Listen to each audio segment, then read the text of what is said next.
I want to introduce you to my channel. If this is your first time looking at my channel, thank you for joining me. Thank you for stopping by. If you don't know anything about what I talk about, what's the interest, what's the goal, I like to help people checkmate because I believe many of us, we grow up, we come from backgrounds where we are taught things, we're expected to do things, and these things are unfair, they're not right. And I want to give y'all the things that y'all need based on the Bible to navigate these things, to overcome these things, to learn or unlearn the lies. So I want to help people walk away being overcomers through my ministry. So thank you again for joining me.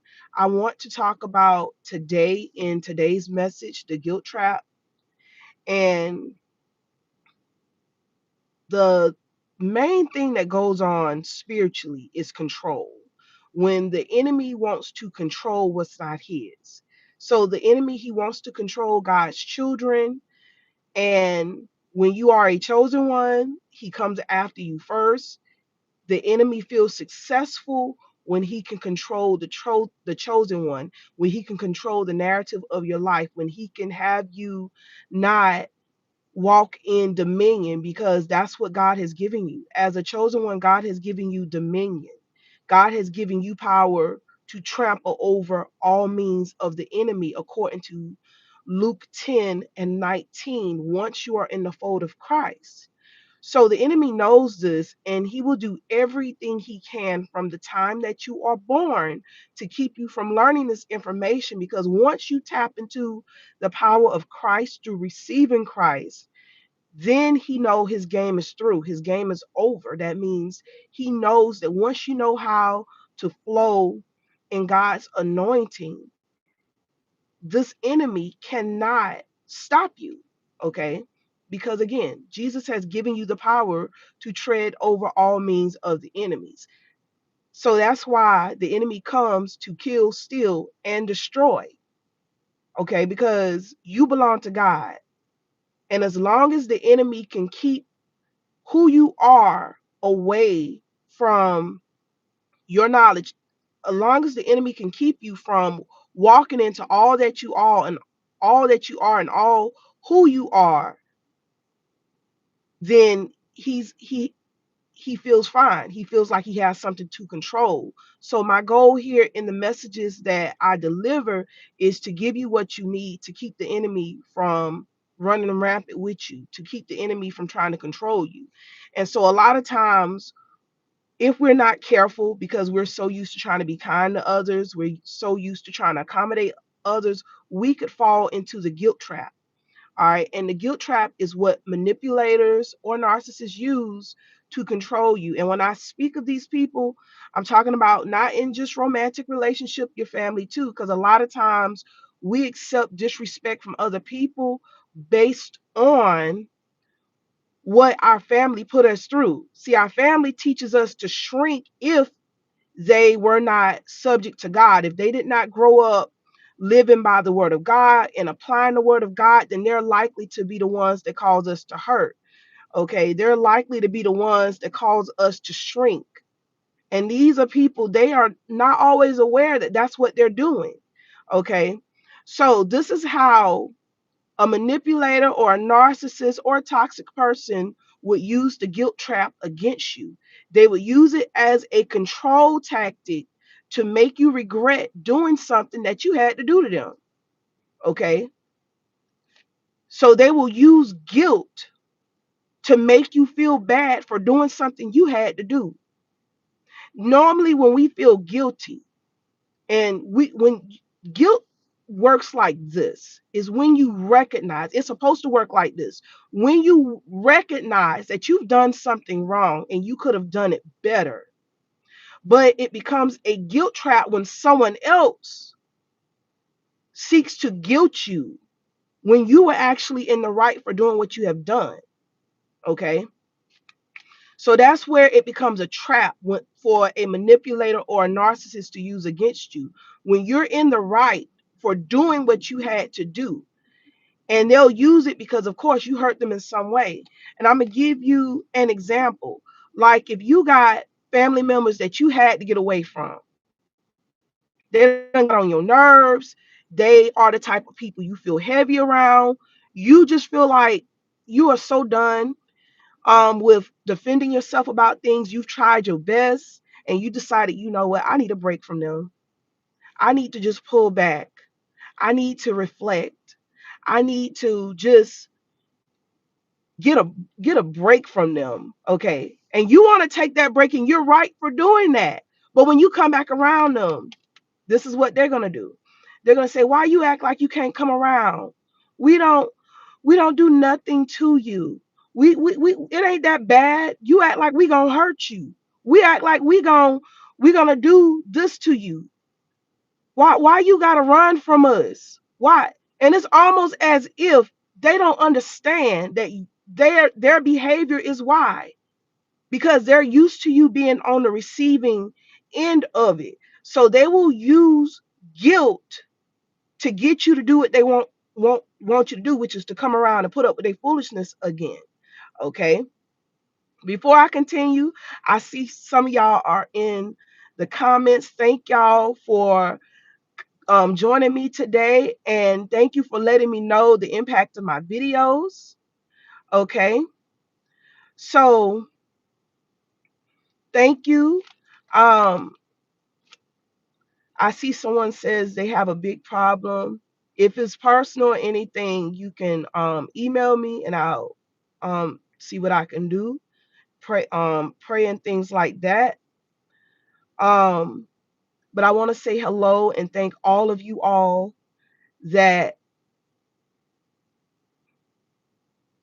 of you all that have joined this line. I want to say thank you. Um, And Jasper, I don't know who you are. I don't even know if you are a real person, but I will definitely pray for you. Thank you for letting me know that you need prayer based on your responses. So God bless you to know the love of Jesus Christ. Okay. So to those that are joining my channel, I want to let y'all know I promote respect in all ways on here. And there are some people that get on here and they think they're going to just trash me, and we don't do disrespect. And I want to encourage all of you to do the same thing. So I'm not matching energy on here. I'm just going to move on in the name of the Lord. Okay. Because we know the enemy, he doesn't like peace and tranquility and all that good stuff.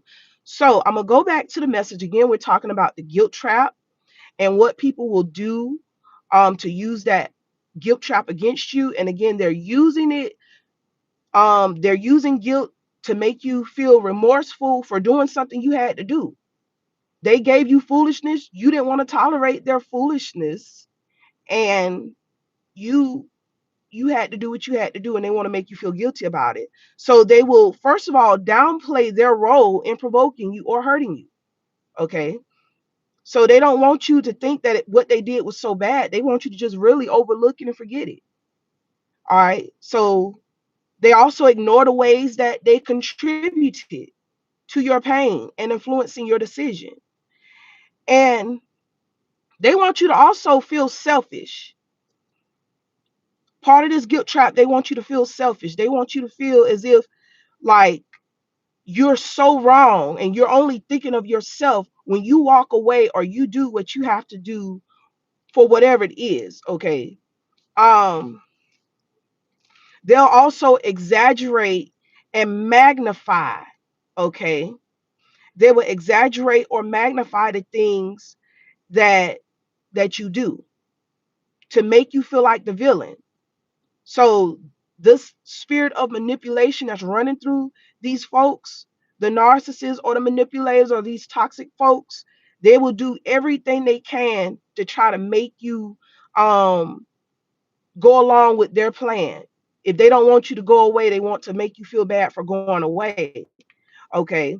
So one example, it could just be years of abusing you. I've talked about this earlier. They giving you problems over the years, and you're fed up with it. And so when you finally do take that time to distance yourself, now they want you to feel bad for doing that. Another example I'm gonna use is from my own life. When I used to live with family members that used to I used to live with family members that would complain about everything I would do, and it wasn't even that deep. And this was the situation real quick. It used to be a bunch of us living together, and I didn't even have my own room. So when I was younger, I was sleeping on the couch, and I didn't have my own room, and I didn't have my own privacy. But what I did have is a vehicle. So what I would do when it was just a day where I just wanted to get away, I just wanted to have my own personal space, I would go and drive off in my vehicle and have whatever meal I want and just enjoy that quiet time I had to myself. And there was a couple of times they would ride up on me. Like, and it was like in passing by, they'll find my vehicle park and they'll just see why I'm parked there or whatever like that. And I'm eating something there. So then they would complain about, oh, well, you selfish. Why you gotta eat in your car? Why you gotta eat in your car? Now mind you, I'm not thinking nothing of it. I'm just thinking, okay, I just want to sit by myself and eat and have this meal. And I'm not doing it at every meal. It's just those moments. But they would complain about that. They would say that I'm selfish and I need to do this, X, Y, and Z. They will just come up with their own um narrative to describe me as a bad person. And I was just like, goodness, all I want to do is just have this meal. I done worked last night. I ain't had dinner last night. I want to eat my breakfast or whatever. So they will come up with their own narrative about you. And they can get away with it when you're used to being around them. You're not used to standing up to them. And then they'll try to make you feel bad for doing those things. But when you get away from it, it's just like this narrative, you're too close to the tree to see the forest. In other words, you're around them so long that you don't even recognize you getting got. You're around them so long you don't recognize they playing you because you're around them so long and you're so used to dancing to the beat of their own drum. Okay.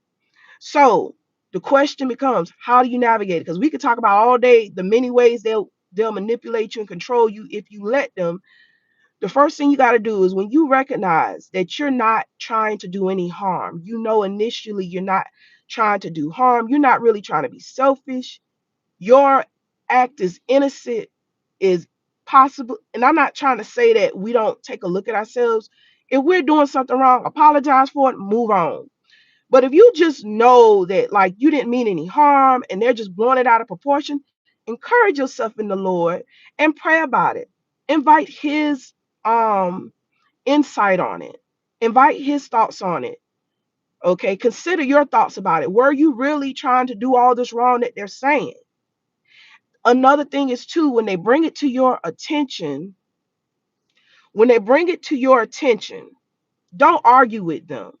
Because if they are a manipulator and you know how they roll, then what you're going to find yourself doing is being involved in a tug of war. Apart, there are some people they want to cause problems with you. They want to argue with you, and when they want to go to war with you at words, you ain't gonna get nowhere but tired.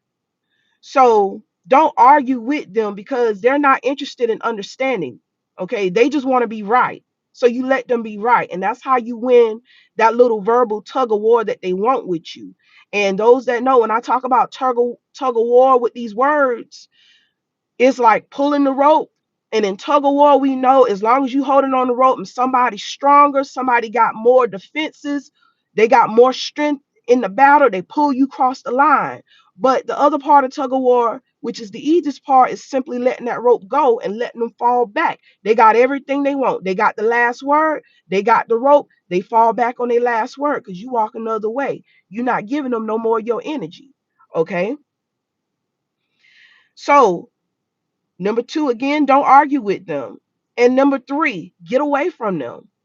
Go away from the presence of a foolish person when you perceive them not to be in the lips of knowledge. Okay, Proverbs 14:7. So after you stop that tug of war with them and you let that rope go, get away from them. You won. You won because we're trained to believe that when we get the last word, that means we won. But some people, they get irritated because you decide, I'm not listening to this no more.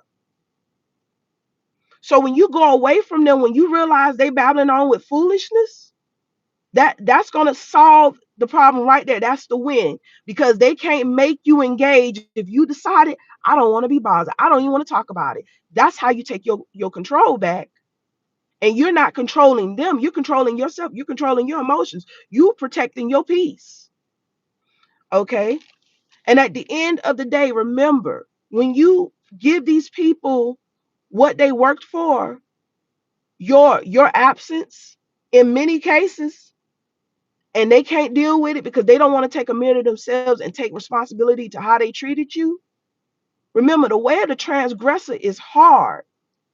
And this is in Proverbs 13 and 15, the way of the transgressor. But before you get to that part, the Bible lets you know there's good favor in understanding. So people who don't like understanding, their ways are going to be hard. They're going to be harder than what it needs to be. But when you are a person of understanding, there's more favor because you're seeking to understand. And most of everybody wants to be understood. And people who are understood, they feel relief. But a manipulator, a narcissist, a toxic person, a person that wants to control everything, they don't want to give that relief. They want to force everybody to give them what they want, or a person that they feel is weak enough to do it for them. Okay. And the guilt trap is one way that they will do it. So the guilt trap, again, is used to control a person, to make them feel guilty for a decision that they must make concerning someone else's behavior, which is the person dishing it out. And if you feel like you are a part of the guilt trap, just take a step back when you realize, you know what, they're trying to guilt me into doing something that I don't feel wrong about. Pray about it. It's a possibility you could be in the wrong, but pray about it. Take it to the light of God. But if you know these people, you know they're manipulators, you know they always want to blow stuff out of proportion, pray about how to navigate it. Consider your thoughts. Don't argue with them. They want to be right. Let them be right and walk away from it, and let them deal with whatever pain and whatever offense they have about it. So if this message has inspired you, if it has encouraged you, hit the subscribe button, and God bless you.